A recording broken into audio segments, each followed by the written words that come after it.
말씀의 제목은 이 세대가 지나가기 전에 이 일이 다 일어나리라 라는 그 9절의 말씀이 오늘 말씀의 제목입니다. 이 세대가 지나가기 전에 이 일이 다 일어나리라, 이 말씀이 무엇을 의미하는지 우리가 생각해 보면서 이 말씀을 통해서 하나님의 말씀이 얼마나 신실하고 또 변함없으시고 또 그분의 약속은 우리 가운데 반드시 성취된다라는 그 진리를 다시 한번 확인하는 시간 되었으면 좋겠습니다. 30절, 31절 보면 이렇게 기록되어 있죠. 내가 진실로 너희에게 말하노니 이 세대가 지나가기 전에 이 일이 다 일어나리라. 천지는 없어지겠으나 내 말은 없어지지 아니하리라. 단호하게 예수님께서 하시는 말씀이 천지는 없어지겠으나 내 말은 없어지지 아니하리라. 우리가 영원할 것처럼 여기는 게 뭐예요? 하늘과 땅이죠. 천지, 영원할 것 같았던 그 천지를 더욱 빗대어서 예수님께서 하시는 말씀은 푸른 하늘과 우리를 지탱해주는 그 땅도 언젠가는 사라질 그런 존재다, 유한한 존재다라고 이야기를 하죠. 오늘날 과학자들이 그렇게 이야기를 합니다. 광활한 우주 속에서 별들이 탄생하기도 하고 또 마지막을 맞이하기도 하고 심지어 우주적 종말까지 과학자들은 이야기를 하게 됩니다.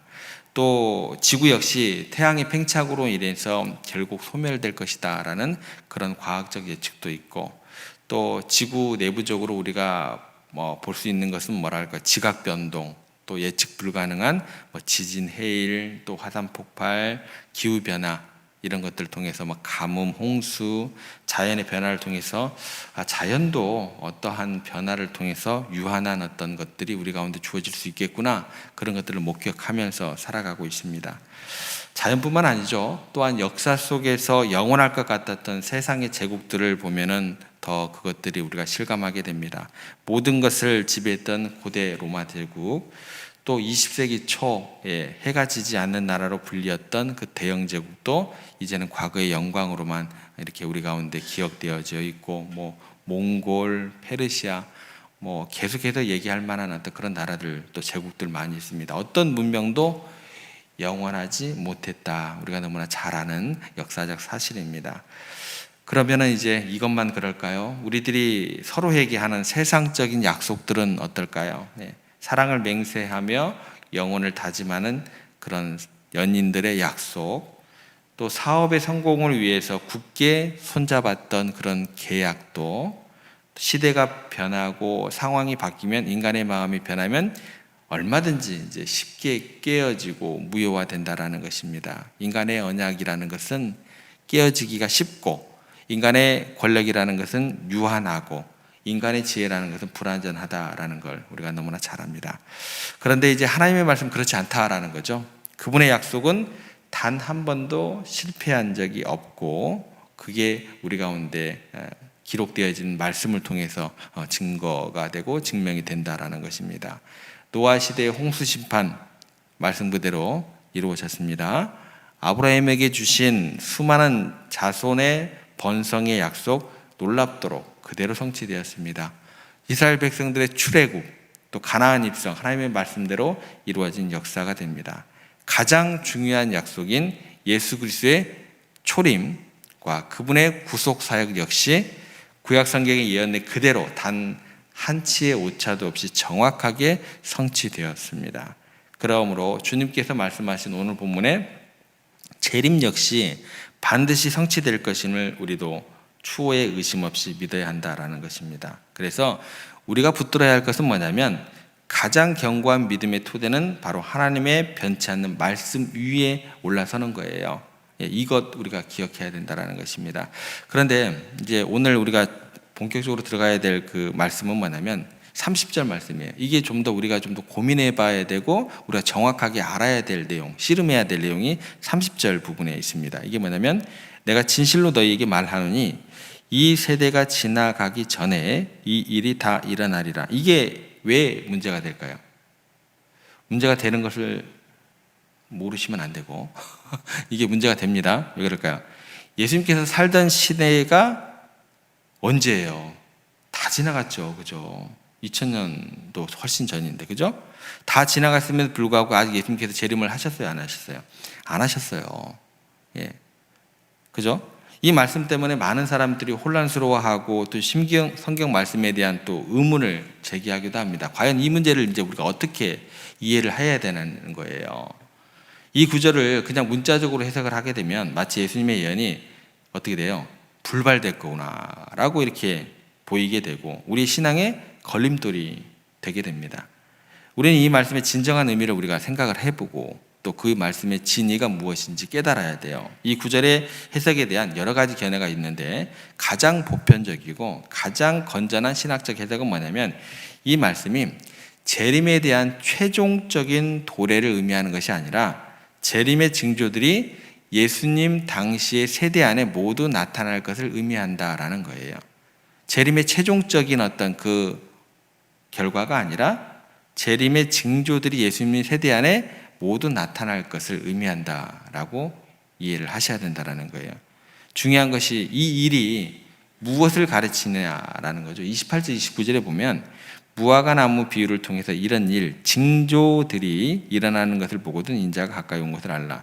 그러고서 30절에 이 일은 28절 29절에서 언급한 재림의 징조들을 의미하는 것이거든요. 그래서 예수님은 마지막 때에 일어날 전반적인 현상들을 포괄적으로 말씀하신 것이 재림의 최종적인 시점을 특정한 것이 아닌 말씀이 되는 거예요. 그래서 실제로 예수님께서 십자가에 달리시기 전후를 보면 그 징조들이 쭈르륵 다 이제 묘사가 됩니다. 일어나게 돼요. 예수님께서 십자가에 달리시기 전후를 보면 지진이 일어나고 해가 어두워지고 뭐예요? 마지막 날에 일어날 법한 그런 징조들이 나타나게 됩니다. 예수님 십자가 사건 당시에도 땅이 진동하고 해가 빛을 잃었어요. 또한 예수님께서 말씀하신 대로 가까운 친족이 서로 팔아넘기고 형제가 서로 원수가 되는 그런 일들도 일어나게 됩니다. 그래서 예수님 사역 초기부터 유대인 지도자들은 예수님을 대적했고 심지어 제자들조차 예수님을 버리거나 부인하게 됩니다.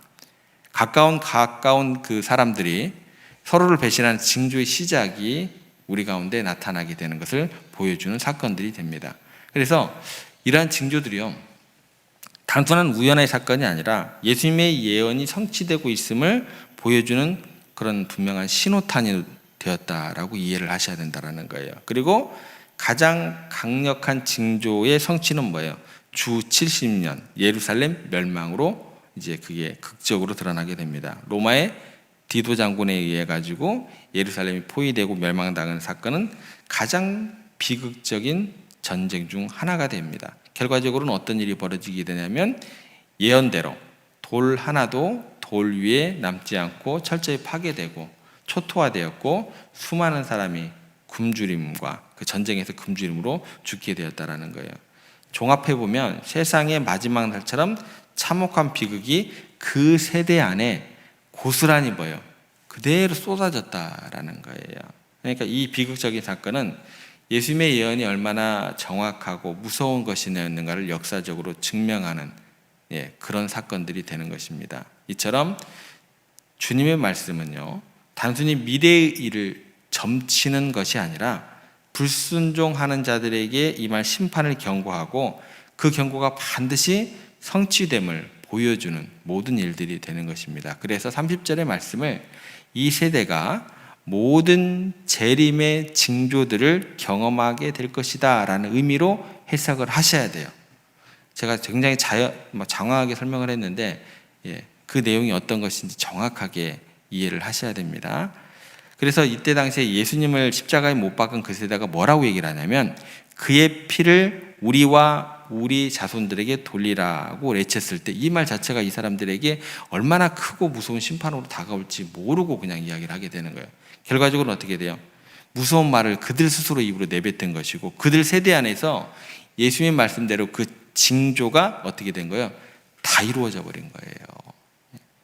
이 사건은 그러니까 문자적 의미의 재림은 아니었지만 유대 민족들에게는 자신들의 고집과 불순종으로 인한 심판의 날이 되었고 예수님의 경고가 얼마나 실제적이고 즉각적이었는지를 우리 가운데 가르쳐 주게 됩니다. 그래서 동일하게 우리에게 적용을 하시면 돼요. 이 심판은 단지 과거의 사건이 아니라 역사는 반복되고 하나님의 심판은 반드시 임한다. 누구에게 하시는 경고의 말씀이 되는 거예요? 우리에게 하시는 경고의 말씀도 되는 것입니다. 이런 내용을 성경에서는 뭐라고 이야기를 하냐면 이중예언이라고 해요. 이중예언, dual prophecy라고 얘기를 해요. 보통 이거를 이중예언이라고 하는데 무슨 얘기냐면 이건 특정 세대 안에서 1차적으로 성취되는 사건이 더 큰 인류 역사 전체에 대한 예표가 되는 경우가 많다라는 의미로 해석을 하시면 됩니다. 무슨 얘기냐면 하나님께서 우리의 이해를 돕기 위해서 역사 속에서 패턴을 어떻게 하신다는 거예요.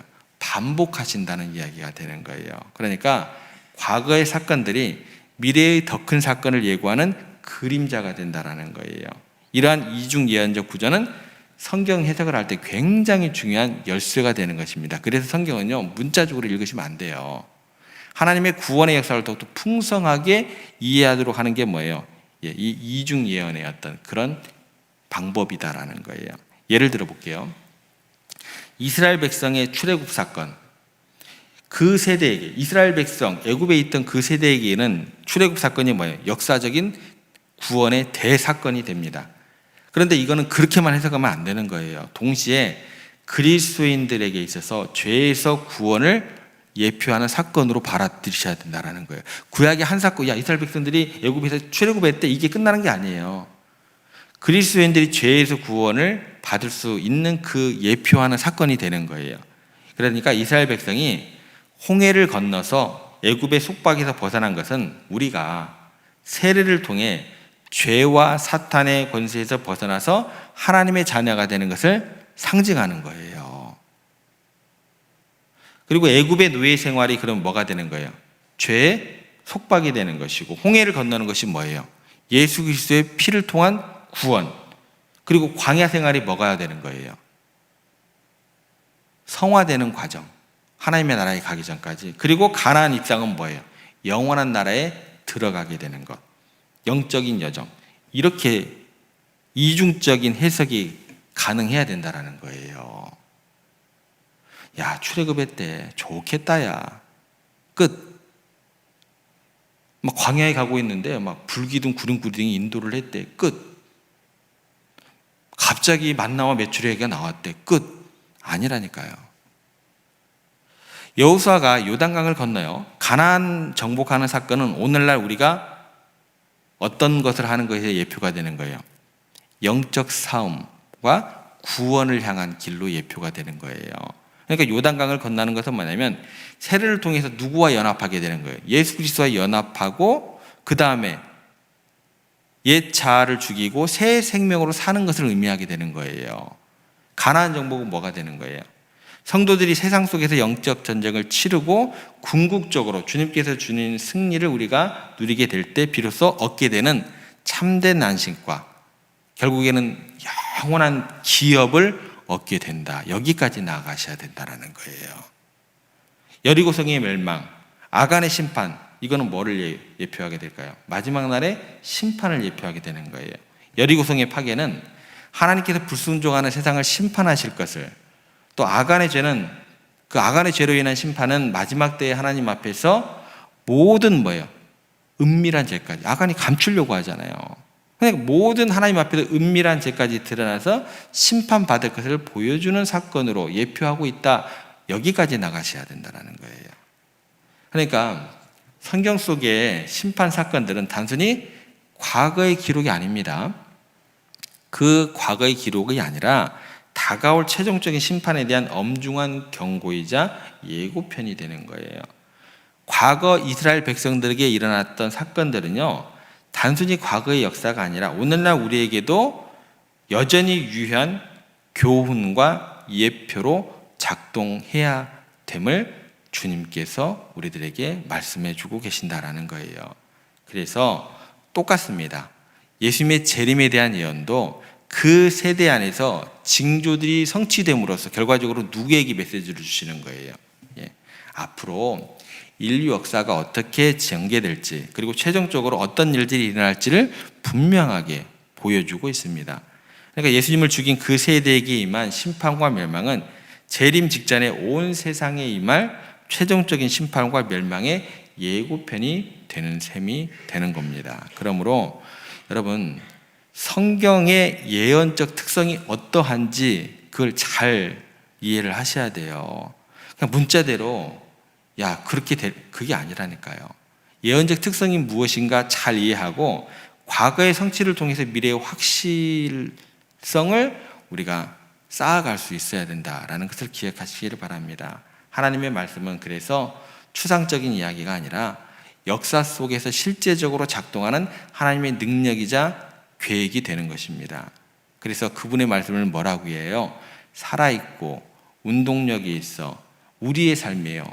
먼 나중의 삶도 아니고 먼 나중에 살아서 움직이는 말씀도 아니고 현 시대마다 모든 상황마다 작동하게 되어 있다니까요. 어느 한 날, 한 시를 잡아놓고 그때다 그렇게 주님께서 그 시와 때를 이야기하시는 게 아니에요. 모든 시대, 모든 상황 가운데 작동하게 되는 살아있는 운동력이 있는 우리의 삶을 오늘 변화시키는 그렇게 역사를 이끌어 가시는 그런 말씀이 되는 거예요. 그게 예언의 참된 의미가 되는 겁니다. 우리는 이 말씀에 대한 확고한 믿음으로 살아가야 할 것을 꼭 오늘 아침에 다시 한번 기억하시길 바랍니다. 주님의 재림이 반드시 이루어질 확실한 약속이며 이미 그 징조들이 역사 속에서 성취되었음을 우리가 오늘 확인했습니다. 동시에 예수님은 그날과 그때 오직 하나님만이 아신다라고 분명히 말씀하셨습니다. 왜 이렇게 이야기하셨는가? 그건 내일 더 구체적으로 살펴볼게요. 어찌됐건 우리는 재림의 시기를 알려고 애쓰는 대신 예수님의 명령대로 오늘 우리가 깨어 있어야 된다는 것, 세상 속에서 하나님의 자녀들께 빛을 발하며 주님 오시는 그 날까지 우리의 사명을 감당해야 한다는 것, 주님 다시 오시는 날 우리가 기쁨으로 그분을 맞이하며 잘했다 내 사랑하는 자녀들아 이렇게 칭찬받는 복된 성도들이 되기를 간절히 소망하고 기대하고 그 길을 갔으면 좋겠습니다. 이 소망을 가지고 오늘 하루도 담대하게 넉넉하게 말씀 가운데 굳게 서서 살아가는 여러분들 되시기를 주님의 이름으로 부탁드립니다.